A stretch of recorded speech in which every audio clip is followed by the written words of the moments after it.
Hey guys, I'm Chad LaChance, and I'd like to welcome you to Fishful Thinker Television. I appreciate you joining us. You've caught us this morning in the man cave right here, La Cuava del Fishful, or the lady cave as the case might be. We are here to talk to you about one of my absolute favorite ways to fish, and that's goat roping ditch pigs. You guys are wondering what I'm talking about. No, you're not. The bassers amongst you know what I'm talking about. I'm talking about pitching heavy cover for bass. It's going to be a fun show, guys. We're going to catch fish at point blank range in heavy cover on heavy tackle. It's America's #1 most popular fish, so stay tuned, get comfortable. This is going to be fun. Fishful Thinker Television is brought to you by Sportsman's Warehouse, America's premier outfitter. Peterson Toyota and Toyota Trucks, moving forward. St. Croix Rod, best rods on earth. Berkeley, catch more fish. Abu Garcia, for life. Camp Chef, the way to cook outdoors. You know, the largemouth bass is the #1 most popular sport fish nationwide by a significant margin. They're a durable fish, they're a versatile fish, they're adaptable, and they just lend themselves well to angling. Well, on top of that, Ray Scott figured out back in the 60s that money could be made because people could fish competitively for largemouth bass, and it really became the birth of tournament fishing as well. Well, anytime you put money on the line, somebody's going to figure out how to catch them. And over the course of time, since the 1960s, bass fishing has evolved at a very high rate simply because people have tried to figure out how to catch them faster than the next guy. Pitching heavy cover involves heavy tackle, it involves heavy line, it involves somewhat heavy baits in a lot of cases as well. It involves accuracy, line control, and monster hook sets. After you get the hook set, then it becomes a grunting match between you and the bass and how fast you can get him out of that cover so he doesn't get you wrapped up before you get him in hand. And I can tell you this, they might be point blank range fights, but they're extremely brutal and they're extremely aggressive in terms of how bad they want to stay in the cover and how bad you as an angler want to get them out of that cover. There you go. Got that one. Get out of there. Real big one, but it's a start. Yeah. The fact that largemouth bass are fat and lazy is a good example of where you're going to find them. They have a real tendency to sit in and around cover of some sort. And what do I mean by cover? Cover is what gives texture to structure. Structure is the lake bed, the topography, so to speak. Cover is what is on that or sticking out from that. So overhanging cover would be trees or docks or something like that to stick out over the surface of the water, potentially grass mats or weed mats. Cover underneath the surface of the water could be weeds, could be rocks, could be stumps, flooded timber of some sort. Anything, like I said, that gives texture to the structure is key. The big thing to keep in mind is that the bass likes to sit directly in that stuff in a lot of cases, and therefore you, if you want to catch them, need to throw your baits directly in there to get them out. Let's talk a little bit about the tackle itself.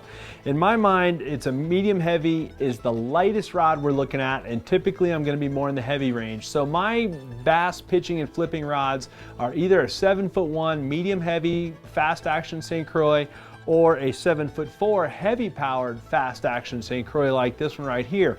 Those two rods do the bulk of the heavy lifting. I love Legend Extremes for this because they're extremely light, their balance is exceptional, and they're very powerful and accurate rods as well. On top of that, I throw a Revo reel in almost all situations. It's a Revo Rocket these days. The Rocket's got a 9-to-1 gear ratio. It retrieves line really quickly. Pitching heavy cover comes down to how many pitches can I make in a day. And so if I'm gonna pitch it, bounce the bait once or twice and reel it up and pitch it again, the faster I get it to me each time, the more pitches I can make in a day. The more pitches I make in a day, the more prime targets I can hit and the more fish I can catch. Now, some guys will tell you you need a lower gear ratio reel so that you have more torque. Well, I come from a saltwater background, and there is not a largemouth bass ever built that you can't overpower with this reel handle right here. It just isn't going to happen. In my mind, the speed of the reel is more important than the amount of torque it generates when it comes to fishing heavy cover. The last part of the component is the line that goes with it. I do almost all of my pitching and flipping on either 17, 20, or 25-pound Trilene 100% fluorocarbon or 50 or 65-pound braid, Trilene braid of some sort. The reason is this: the heavy line gives you instantaneous control. It fights the abrasion from the cover as well, and it just handles well at close ranges. I throw the fluorocarbon around rock stuff or around wood cover, and I throw typically the braided line when I've got aquatic vegetation to deal with, because the braided line comes tight and cuts vegetation a lot better.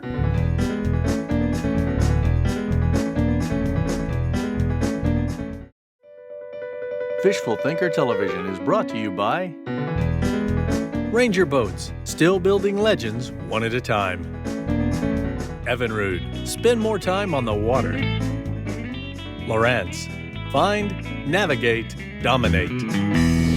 If you watch, it very commonly happens extremely quick. So you pitch, you close the bail, lift on the rod tip, and there's a fish on there immediately. And that's gonna happen because you're getting a pure reaction. You've got a fish that's lazy, he's sitting there next to a piece of cover, he's half asleep, and it's an opportunity to feed, it's an instinctive thing, and they'll grab it immediately. You have to be equally ready to set the hook immediately, because in most cases, if you don't, one of two things is gonna happen. He's either gonna spit it out before you knew he had it, or he's gonna get you wrapped up in the bushes because he's gonna dart out and grab it and then swim back to where he came from, and he's gonna have you wrapped up in the bushes. Let's talk about some specific baits that I like for pitching and flipping for bass. And basically over the last couple of years, it's come down to these three baits for me. It used to be that I almost always pitched a 5-inch Berkley Power Hog. I love the bait. It's still to this day one of my favorites. Lots of appendages, moves tons of water. It's a big bulky bait too, and keep in mind they're named for the size of their mouth, not the size of their brain. So sometimes a big bulky bait like this is a really good call. I love the Berkley Power Hog. Along the similar lines, but a smaller version, is a Berkley Pit Boss right here. And over the last couple of seasons, this thing has really come to the forefront for us. It's a little bit smaller, a little bit just overall toned down profile, but still got some appendages to move some water, and it certainly slides through cover a little bit easier than does the Power Hog. Speaking of sliding through cover, when I've got really heavy cover or really pressured bass, then I go to the Havoc Smash Tube. It's a large tube jig, but it's got a big profile to it for a tube, but it's obviously got less appendages. It's going to go right through the cover a lot cleaner. So those three do the bulk of the heavy lifting for me these days. In all of those cases, they're Texas rigged. And what do I mean by Texas rigged? Well, you've got your bait's going to ultimately look rigged something like this. The hook comes in through the nose, out through the top of the back, and is skin hooked right there. That's your basic Texas rig. The key to it is, if you look, I can slide my finger straight down this bait and it does not catch the hook. But when a bass bites it, he's gonna pop this free, it's gonna expose that hook, and it's gonna give you a chance to get a good clean hook set. Or if you jerk on that stiff rod heavy enough to where this jerks through the plastic, again, it'll pull that hook through and expose it. But it's so important that that hook be buried cleanly like that, or your bait's not gonna come through cover and you're gonna spend a whole lot of time hung up. I've got a little bullet weight right here that's 1/4 ounce. Why is that important? That's about the lightest sinker that I'm ever going to throw when it comes to pitching and flipping heavy cover for bass. Typically they're going to go from here to about 1 1/8 ounces or maybe even 1 1/4 ounces. Most of the time I'm going to be somewhere between 1/2 and 3/4 ounce. Now the flip side is this sinker will sink faster than this tube jig if it's not pegged someplace to keep it from sliding up and down the line. So in that situation, I'll either use a little pegget like this, a little rubber peg like this that I'll insert in the front of the sinker and will cause some resistance to keep it from sliding. They make little rubber bands that you can use with a bobbin threader, the same like this, so that you can pull a little piece of a rubber band through the sinker, the same thing. Or you can use a bobber stop, which is more traditionally obviously used to stop a bobber from sliding on your line, but will do the same thing for a sinker. It doesn't matter to me how you peg it, so long as that you do peg the sinker so that it will not separate very far from this bait right here, because if this gets way up here, the sinker will sink and the bait will not, and you won't catch nearly as many fish. Pitching and flipping, what we're talking about is how we're actually presenting the bait. You're going to notice in watching all these clips in today's show that I'm never going to throw the bait overhand. The most aggressive cast you might see is a roll cast off one side. Roll, keep a big swing of line and use the pendulum of the line to go. Really, most of the casts are going to be a straight underhand where I start with the lure in this hand and pitch underhand. It's all about the pendulum. It has nothing to do with loading and unloading the rod like a traditional cast. It has to do with the weight of the bait and the pendulum motion. Pitching comes down to smoothness. It's how smooth can you be with the rod, and just follow it up with the rod tip as the bait pays out, close the bail immediately, and follow your bait down with the rod. It's a very, very efficient way to present a bait in heavy cover, and if it's done correctly and your bait's rigged correctly, you'll hardly ever get snagged and lose baits.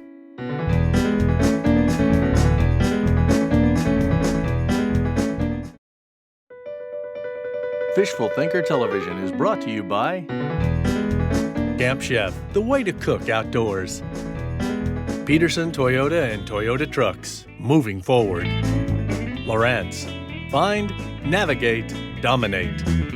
One of my most favorite parts of pitching and flipping for bass is that moment when you know you got a bite and you get to blast them. You know, our cameraman jokes about giving them all 7 feet. Well, what he's talking about is how hard can I blast this St. Croix to get that hook set. The key to it is you have to keep in mind this. Not only do I have to pull my hook through this plastic right here and expose it so that it will hook the fish, I also need to turn that bass so that his face is facing my direction. So when I set the hook, he needs to turn, I don't care how big he is, pointing at me so that I can pull him up and out of that cover. That's really important. So those hook sets, beyond just getting the bait buried in the face or getting the hook buried in the fish's face, it's getting that fish pointed the right direction so that you can get to the reel and get him horsed out of that cover. There is no more fun in my mind than the heavy cover hook sets of largemouth bass fishing. The other part about fishing bass around heavy cover is the fact that it's almost always done from a boat, and in my mind it needs to be done from something you can stand in. It's very difficult to fish heavy cover from a float tube or a kayak that you can't stand on, and it's very difficult to fish it from the bank as well, although I have seen a lot of cases in ponds where you can fish heavy cover fairly efficiently from the bank. Truthfully, let's be honest here, it's more often than not a boat issue, and you need to be standing in the boat to be efficient at it.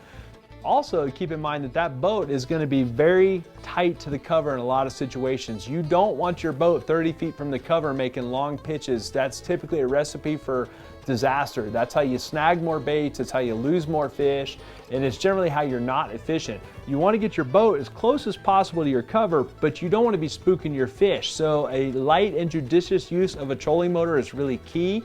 You don't want your trolling motor prop chopping up your cover on a regular basis, because the more sound that thing's putting off underwater, the less fish you're going to catch, especially when it comes to big ones. So boat control can be really important as well. It doesn't matter whether we're out in the 11-foot crawdad or the 21-foot Ranger. Boat control is really important, and getting it in and around the cover in close enough range that you can present your bait efficiently is a key part of the situation. The one thing that is hard to describe to people is how you know your bit when it comes to pitching heavy cover, because it is going to happen fast and your bait's in a very busy place. Well, for me, it comes down to watching your line more often than not. The reason that I wear my fancy Costa glasses is so I can see the line on the surface. I can see what it's doing just barely under the surface. If that line does anything different, I'm going to set the hook. Conversely, if the line doesn't sink, I'm going to set the hook.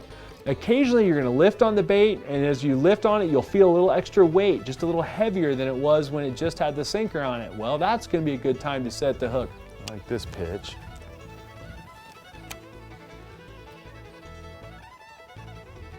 And this is on a point right here. That's the second bite we've had, just inside of a point up against some cattails. So there's fish.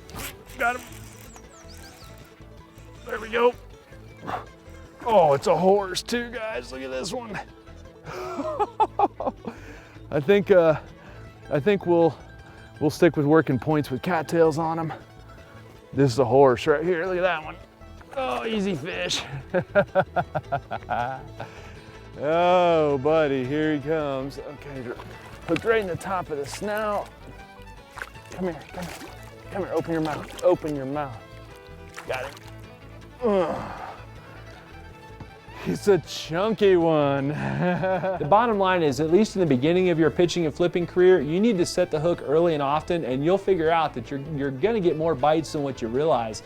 It really comes down to, can I detect them and get the hook sets? Occasionally, you're gonna go ahead and set the hook. There's gonna be nobody there. You might snag your cover, or your bait's gonna come flying back at you, but that's okay. That's how you're gonna learn to be better at it. No, it's not a fish either, it's a rock. More than just about any other kind of casting, I think practicing pitching is very, very important. And the reason is this: it's the most accuracy intensive type of fishing you can do. Hitting a 3-foot circle is not accurate when you're talking about pitching. I'm talking about hitting a 4-inch circle, a little inside of a coffee cup or something like that. The more accurate you can be and the more consistent you can be and the quieter you can make your bait hit the water, the more fish you're going to catch without question. So keep that in mind as well. Practicing is easy. Put a small target out in the yard, stand on something that's ever so slightly elevated and pitch away. If you've got tall enough ceilings, pitch in your living room. You don't need a lot of space for it. We're not trying to throw 50 feet. We're trying to throw 15 feet very, very accurately, so keep that in mind as well. Up into the back where that fish just bit effortlessly without thinking anything about it, and got it back, which is important as well. That, especially on a lake like that, is so crucial. When you've got this cover like this, I mean, you've got to put it in there where the fish are, and if you're not putting it in there, a lot of times you won't catch them. Right, and they ain't gonna come out to get it. So it's pretty easy to say, okay, we need to go pitch and flip heavy cover to catch bass. But what cover are we looking for?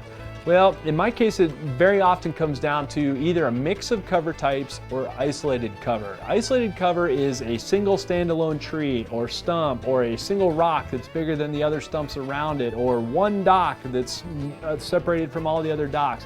In other words, something that provides a prime piece of cover that's not completely surrounded by other stuff. That can be a really good call. Even more consistent than that, only because there's more of it, is mixes of cover types. When I say a mix, what am I talking about? Well, maybe it's pole timber surrounded by bushes of some sort, or a laydown that's laying in some buckbrush, or some kind of brush that's flooded like that. The other possibility is a mix of different kinds of grass. Maybe you've got a whole bunch of hydrilla, and then right over here is some coontail that's mixed with it, or you got some lily pads that are growing over the top of it, where I've got two different kinds of grass coming together.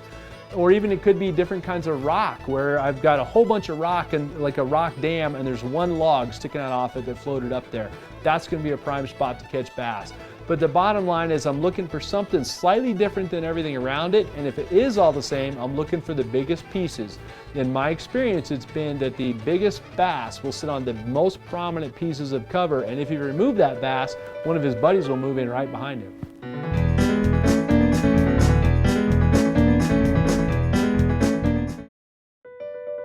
Fishful Thinker Television is brought to you by Sportsman's Warehouse, America's premier outfitter. St. Croix Rod, best rods on earth. Camp Chef, the way to cook outdoors. There's two modes of thought when addressing a large piece of cover. Is do I fish the edges first and then work my way to the middle? I disagree with that. How I like to go about it is I want to sneak up on it as quietly as possible and put my bait in what I consider to be the most prime spot. And here's why. I want to catch the biggest fish in that piece of cover, and I suspect you do as well. Well, if I truly believe that he sits in the heavy part, and maybe the crook in the tree, or right at the base of the tree trunk, or where two limbs come together in the tree, whatever the case might be, that's where I'm going to pitch first, because I want to surprise the biggest one first. If I start hunting, pecking my way around a big tree, and I pick 2 or 3 small fish off around the outside of it, or even if I don't, but my bait comes bombing in around it, the fish that's in the middle of that cover, in other words, the one I'm predicting is going to be the biggest, is going to know I'm there. And then when my bait finally lands on him, he may or may not bite it. Whereas if I sneak up real quietly and make 1 or 2 really good pitches to the heart of the cover, I got the best chance of getting him to bite and putting him in the boat. Right in the notch. Drop it right in the hole. There's no water depth right there at all, so we're staying way back off of it. Come on, that should get eaten. But because I know there's a notch there, I know that limb comes off this way too. Fish? Got him. All right, there we go. Figured we'd get one out of there.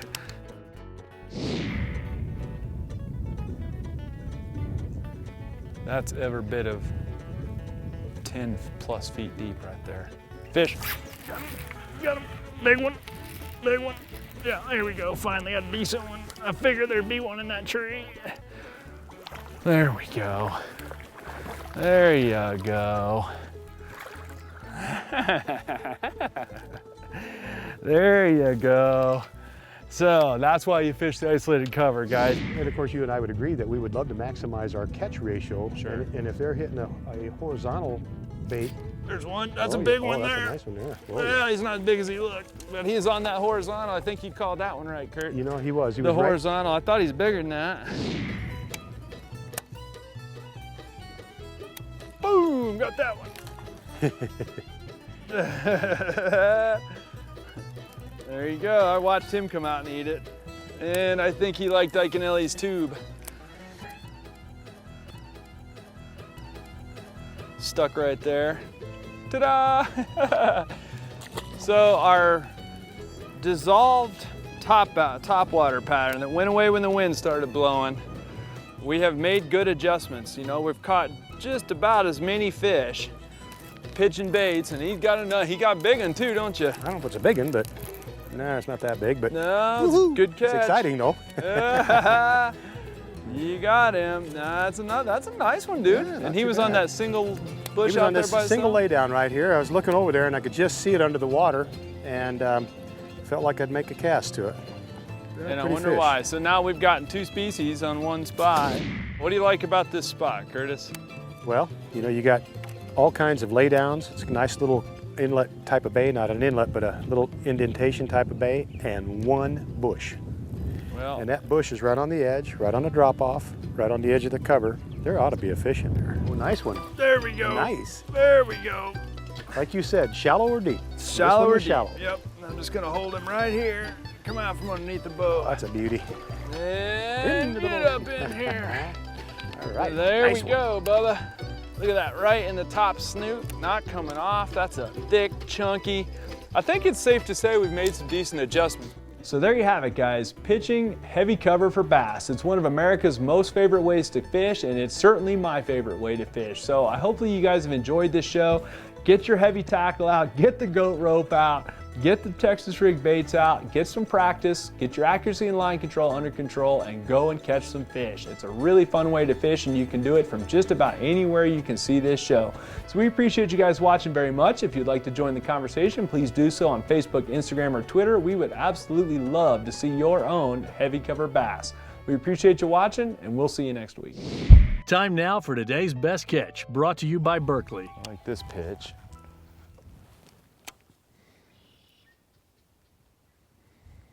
And this is on a point right here. That's the second bite we've had, just inside of a point up against some cattails. So there's fish.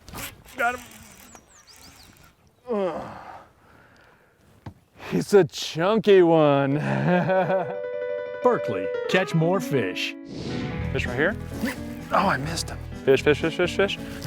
Got him. Oh, no, it's not. Got him. Oh, it's not a fish. Oh, no, missed. I was too late. Oh, fish? No, that was not a fish. Got him. Oh. Oh, come on, dude. No, it's not a fish either. It's a rock. Okay, cut, cut, cut.